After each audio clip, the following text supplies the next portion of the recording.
now invite the second original research paper of this segment, titled From Threat to Ally, Cultivating AI-Friendly Cultures in the Workplace.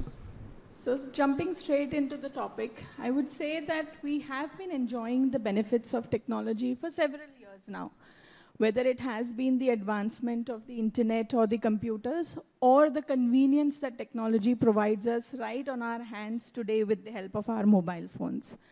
So it's safe to say that not only have we embraced, but we've accepted technology to be a part of our personal as well as professional lives. As we speak today, the space of technology is going through a huge paradigm shift, and we all are calling that generative AI. We saw a lot of research papers presented yesterday where technology has been used. It's not something that they spoke about that in future we will look at using generative AI. It's already adopted, it's already implemented, and it's here to stay. So yes, AI is the new kid on the block, and at Ipsos, we truly believe that it will be a game changer in the way we conduct research today.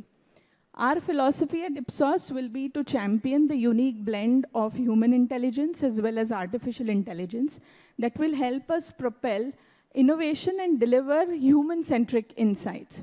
Human intelligence will fuel the curiosity, the ingenuity, and as well the creativity that brings to research, and AI will be used as an enabler for efficiency, speed to market, and driving things at scale. But I think one should be conscious that any change will also bring its own set of challenges, and sometimes those can be viewed as threats. Some of the challenges that have been repeatedly talked about in the space of technology are about data security, data breaches, and now with the advancement of AI, we are talking about new challenges like data hallucination, data biases, ethical use of AI. However, with this paper today, we do want to kind of throw some light on the challenges that can be perceived by the people. So there are challenges and there are threats that technology is bringing in the aspect of people. Some of them are related to the inertia of change. Do we really want to change? Do I really want to adapt to this technology? It's the lack of understanding of AI's potential. What will it do? How will it change my work? How can I use AI in the legacy ways of the work that I was doing? Do I need to upgrade my skills? Do I need to really change so that I can work with technology? And I think the biggest elephant in the room is obviously the threat related to job security. At Ipsos, we truly believe that people are at the heart of what we do, and people are the center of the research that we deliver. And hence, we have consciously taken steps to make sure that we cultivate a very AI-friendly work culture. And how have we done that? Like any change, we do want to adopt to a very robust change management framework that will help us navigate through this journey of change. And as part of that, we have implemented the ATKER framework, which is a universally renowned framework to help us navigate through this change. The ATKER framework works on the principle of 5 pillars, right from awareness, creating awareness of the change, desire, how do we influence the desire that someone needs to change and embrace technology, imparting knowledge, giving the ability to kind of make that change once the knowledge is imparted, and of course, in the end, it's all about reinforcement. It's all about letting them know and making sure the change that we want is sticking with us. Let's look at this 5 stages in a bit detail and how we have adopted this change framework with the specific action points. It's very important for employees to know why this change is happening, okay? And specific to what organizations is thinking about AI. Now, Ipsos has a very basic viewpoint. Poonam talked about HI plus AI. Apart from that, any generative AI, any outcome which gets created through generative AI should be evaluated using what we call 3 pillars, is trust, transparency, and truth. So truth is all about whatever outcome which a Gen AI has generated, is it accurate, it does not contain any bias. And the transparency is all about the outcome which has got generated. Can we explain it with some examples through past experience? And the trust is all about, are we on the right side of ethics? So are we following the laws of the land?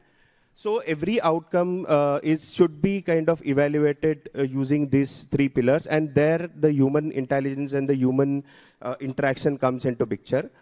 Also, employees needs to know what exactly is going to change, what are the processes which are going to change, how it will change, and also what are the tools which are available to make this change happen.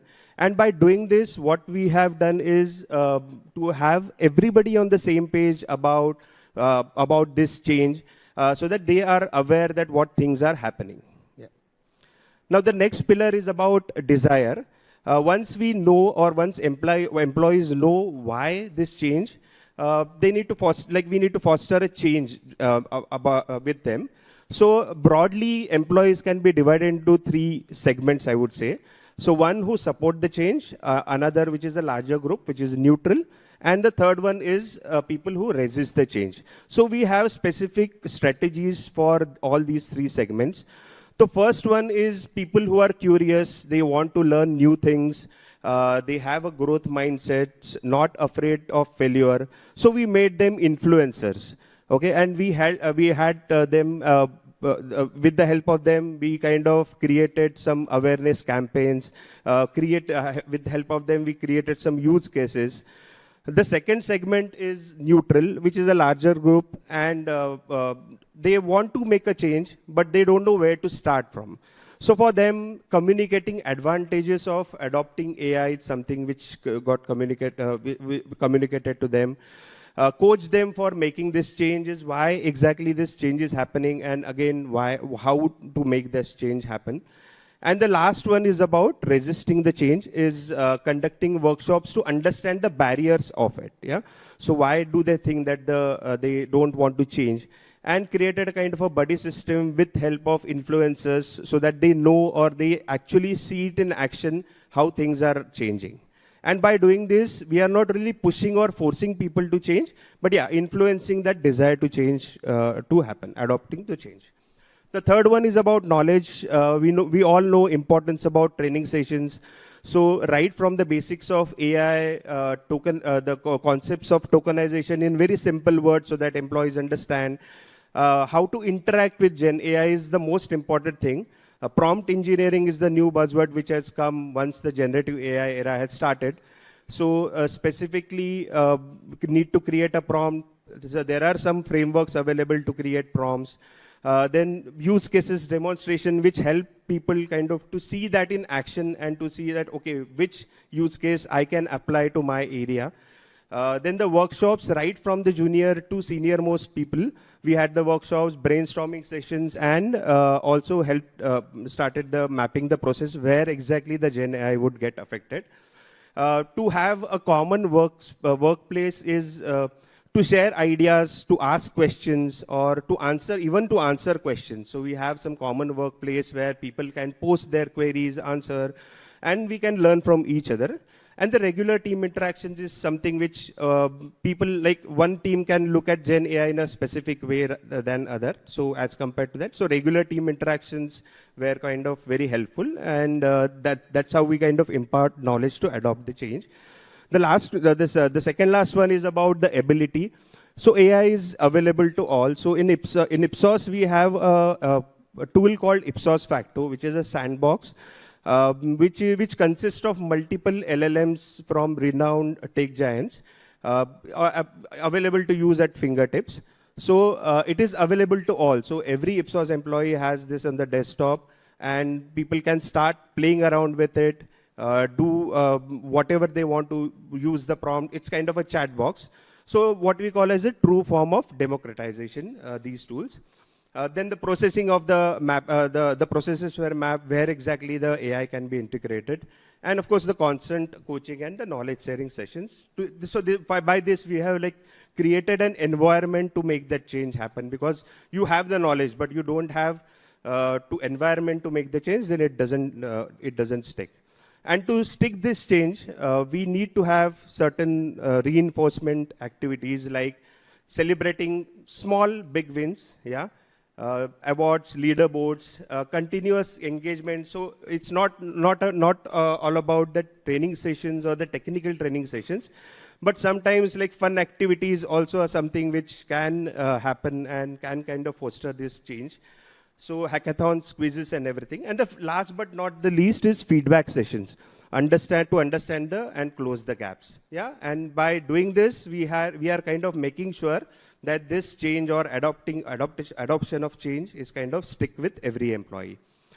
So by doing this, it's still a journey. We haven't reached a destination, but we can see some tangible impact after this journey.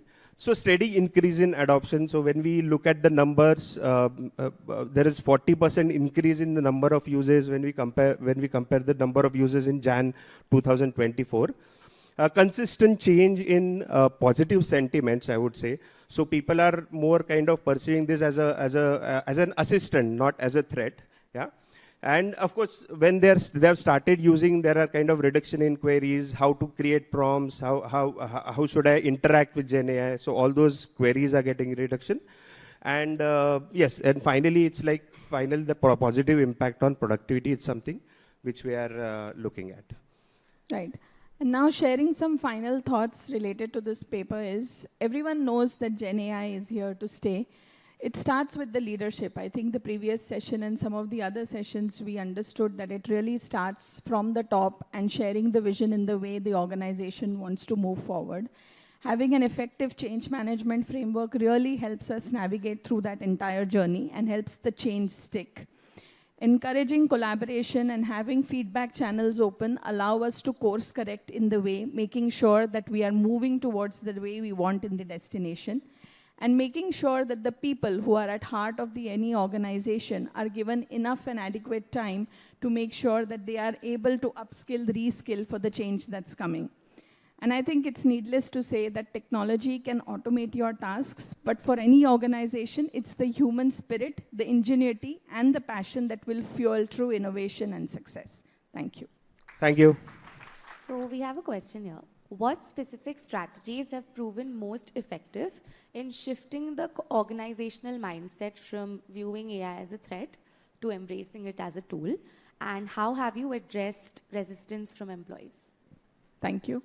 I think one of the biggest strategy was, of course, everyone knew that technology and AI is here to come, but our strategy was making sure that we have a robust framework that we just talked about, making sure everyone's on the same page, that this change is to come, what are the benefits of the change, and talking about people who had the resistance. I think Kedar was able to show that we did clearly have 3 buckets of people. One who were the advocates of the change, the second who were borderline, who could be pushed either side, and the last which didn't believe in the change. So for those set of people, I think our motive or our strategy was to make sure to show them the benefits, to involve them in the entire process, rather than just pushing the change on them. So these were some of the things that we adopted within our organization.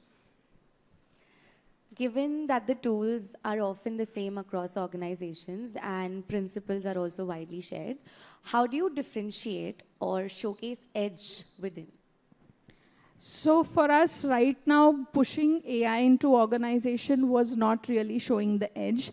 The edge was really people-centric, where we were able to show the advantages of how better you could perform your work, how better AI would help you in kind of moving away from legacy traditional ways of working, but enhancing yours. And also with that, to some effect, giving them the work-life balance, because yes, the traditional mundane kind of jobs were done far more effectively by AI. So actually showing them the benefit that it's an edge for them more than anything else. Thank you.